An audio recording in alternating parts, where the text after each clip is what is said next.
Suppose you are in an exam hall and you are given this question, that is to find the square root of 2116, and it came to your notice that you forgot your calculator. Now while solving the questions, you were able to do all the calculations except for finding the square root of the given number, and it degraded your rank in the exam. You are very sad for this, and you came across this video to find the square root of any number without calculator in just 3 simple steps. So let us begin. The very first thing that you are supposed to do when calculating the square root of a number is to write separately the squares of number from 1 to 10. And the last tool that you need is this table marked in yellow. Don't be frightened by looking at this table. This table is very easy to prepare. What is this table? When you see the first entry in this table, this one corresponds to all the ones that are present at the units place in this square's value. That is, when you observe very closely, you will find that this one is present at units place in 1 square, that is 1, and 9 square, that is the 1 in the 81. Therefore, we write 1 and 9 corresponding to this 1. Similarly, when we'll take this entry, this 4 corresponds to all the 4s that are present at the units place in this square's value. That is, when you observe closely, you will find that this 4 is present at units place in 2 square, that is 4, and 8 square, that is 64. Therefore, we write 2 and 8 corresponding to this 4. Similarly, we will fill this table.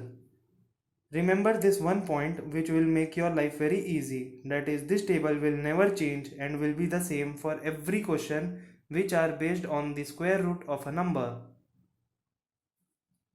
After you have both the tools with you, now comes the first step, which is divide.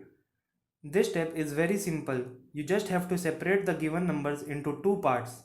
The first part is always the last 2 digits of the number as shown by the green line, and the second part is the remaining digits of the number as shown by the red line.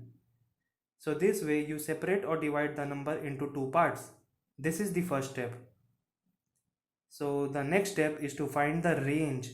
In this step, you are going to find 2 possible values of the square root by following this procedure. First, you select the first part of the number which you formed in step 1. That is the number 16. Now in this number, you select the value that is present at the units place, that is 6, and search for this number in this table that you prepared earlier. You will find that the numbers corresponding to this value 6 are 4 and 6. One of these values, that is from 4 and 6, will be at the units place in our final answer. So just store it somewhere for future reference. Now after you are done with the first part, select the second part of this number which you formed in step 1, that is 21. This part is on the left side, so select the left table which is the squares of number from 1 to 10. In this table, search for the range of values which is just less than 21 and just greater than 21. When you observe carefully, you will find that the value 16 is just less than 21 and 25 is just greater than 21. So select the lowest value in this range, which is 4, and therefore your answer to square root of 2116 is either 44 or 46. Now we will jump to our final step, which is step 3. This step is also called as solution step or the final answer. We have our range of values in which 21 lies, that is 16 and 25. Finally, just check, is 21 closer to 16 or 25? So this is a simple step and the answer to this is 25, that is 21 is closer to 25. You can see that 21 is going down towards the bigger number in this range. Therefore, your solution will be the number that is written on the downside or the higher number, that is 46.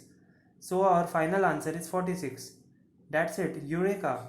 We have found the square root of 2116 without using the calculator, using just 3 simple steps. Now let me give you another example. The upcoming examples are very important where you might find some exceptions using this method, so stay connected with me. Let us consider the square root of 5041. As usual, the first step is to divide the number into two parts. Step 2 is to find the range.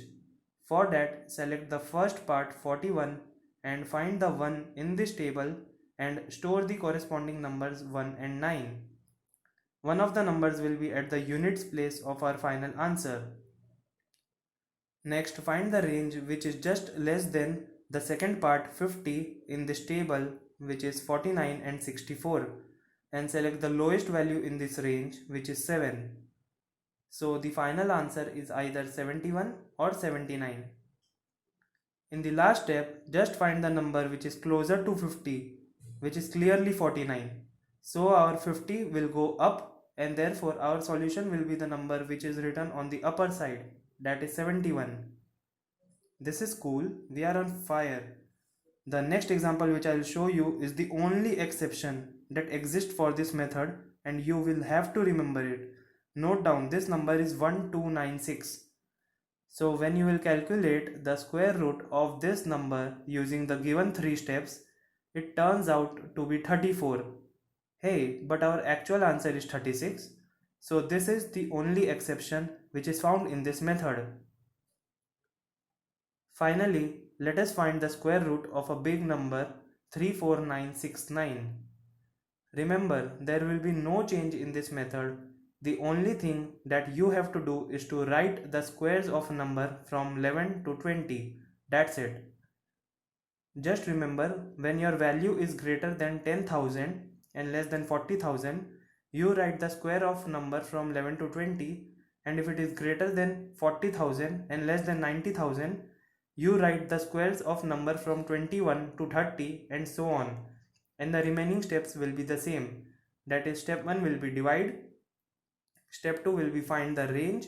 The corresponding number to this value of 9 are 3 and 7, and the value which is just less than 349 is 324, which is 18 square.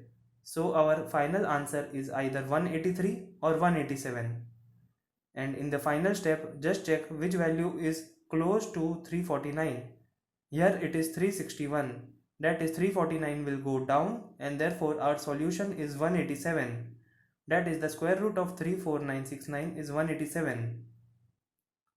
A final note to end this video is that this method works only for perfect squares and not the imperfect ones. I will make a separate video to find the square root of a non-square number. So if you found this video interesting, then don't forget to like, comment, share and subscribe to my YouTube channel Human Learning, and also don't forget to press the bell icon so that you don't miss a chance to get another update on human learning. See you in the later video.